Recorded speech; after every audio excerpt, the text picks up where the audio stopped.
Life में ऐसी बहुत सी सिचुएशंस आती हैं जहाँ पे हमें फाइनली अपना असली चेहरा दिखाना पड़ता है। फाइनली हमें ये दिखाना पड़ता है, बताना पड़ता है कि हम क्या पसंद करते हैं, क्या नहीं, हमारे क्या मॉरल वैल्यूज़ हैं, हम किस तरीके से ज़िंदगी को देखते हैं, हम किन चीज़ों को अपनी ज़िंदगी में अलाउ करते हैं।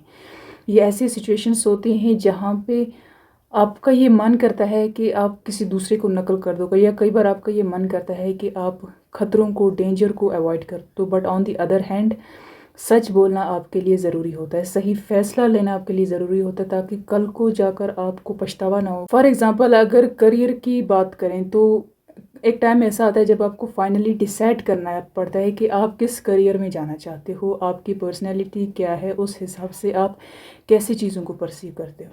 बहुत सारे स्टूडेंट ऐसे होते हैं जिनका इंटरेस्ट किसी और सब्जेक्ट में होता है, लेकिन उन्हें लेना कुछ और सब्जेक्ट पड़ता है क्योंकि उनके पेरेंट्स उसके लिए उसे प्रेशराइज़ करते हैं कि सब यही ले रहे हैं, ये सब्जेक्ट, इसमें करियर अच्छा है। लेकिन स्टूडेंट को अंदर से उस सब्जेक्ट में इंटरेस्ट ही नहीं होता, उसे पता होता है कि वो इसमें बेटर नहीं कर पाएगा। तो अगर उसने माँ बाप के कहने पर वो सब्जेक्ट ले भी लिया, कल को जाकर उसका करियर उसमें बन भी गया, तो क्या वो मन लगा के काम कर पाएगा? क्या वो अपनी क्रिएटिव माइंड को एक्टिव कर पाएगा? क्या वो उस सब्जेक्ट से रिलेटेड कुछ इनोवेशन कर पाएगा? ऑफ कोर्स नहीं, क्योंकि वो काम वो ज़बरदस्ती के कर रहा है, खुद की मर्ज़ी से नहीं, या फिर खुद का माइंडसेट, उसका खुद का दिल उसका उस चीज़ में नहीं है। तो ये चीज़, ये जो प्रेशर है, ये बाद में जाकर उसे इतना मजबूर कर देता है कि फाइनली उसे वो चीज़ छोड़ना पड़ता है, अपना करियर स्विच करना पड़ता है। अंदर से एक आवाज़ आने लगती है कि इनफ इज़ इनफ। इसी तरह बहुत से ऐसे डिसीजंस होते हैं जो आपको खुद के बिना पे लेने पड़ते हैं कि आप खुद क्या चाहते हो ज़िंदगी से। उन डिसीजंस को लेते वक्त अगर आप ये सोचोगे कि ये इंसान क्या सोचेगा, वो इंसान क्या सोचेगा, या फिर ऐसा ही करना है, सोसाइटी ऐसा ही करती आ रही है, तो होता क्या है, बाद में जाकर उन डिसीजंस के अकॉर्डिंग आप जी ही नहीं पाते हो। कुछ देर ज़बरदस्ती आप खुद को कर लेती हो, खुद को बंधक बना देती हो, लेकिन बाद में जाकर कहीं ना कहीं एक पॉइंट ऐसा आता है कि आप पूरी तरीके से टूट जाते हो।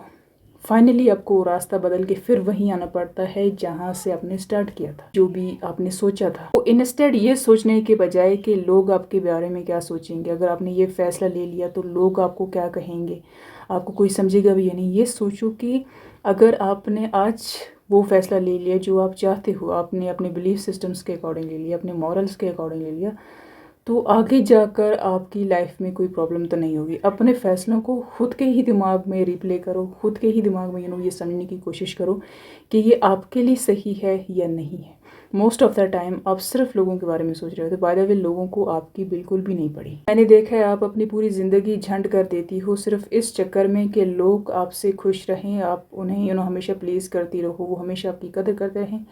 लेकिन ये चीज़ हमेशा बैकफायर करती है, क्योंकि आपने जो डिसीजंस उनके चक्कर में लिए होते हैं वो अक्सर आपके लिए गलत होते हैं, फिर आप भी को उनका अंजाम भुगतना पड़ता है। Again I would say, if you are not confident about something, don't do it just because के लोग वो वैसा चाहते हैं आप करो, या आपके पेरेंट्स चाहते हैं, या कोई भी चाहता हो। मत करो वो चीज़ जो आपको समझ में नहीं आ रही, या मत करो वो चीज़ जिसका आपको अंदर से ये फीलिंग आ रही है कि कल को जाके इसका नुकसान होगा, या फिर आप वो चीज़ करना ही नहीं चाहते। देखो, सबसे बड़ी बात है, जब आप कोई काम नहीं करना चाहती हो, या फिर जब आप कोई फ़ैसला नहीं लेना चाहती, लेकिन फिर भी आप वो फ़ैसला मजबूरी से ले लेती हो क्योंकि दूसरे लोगों के, होता क्या है, आपके मन में एक तरीके का जहर बनने लगता है, एक पॉइजन बनने लगता है, फिर आप उसकी सज़ा खुद को देने लगती हो क्योंकि आप उस चीज़ को नहीं जी रही होती, वो ज़बरदस्ती की चीज़ होती है।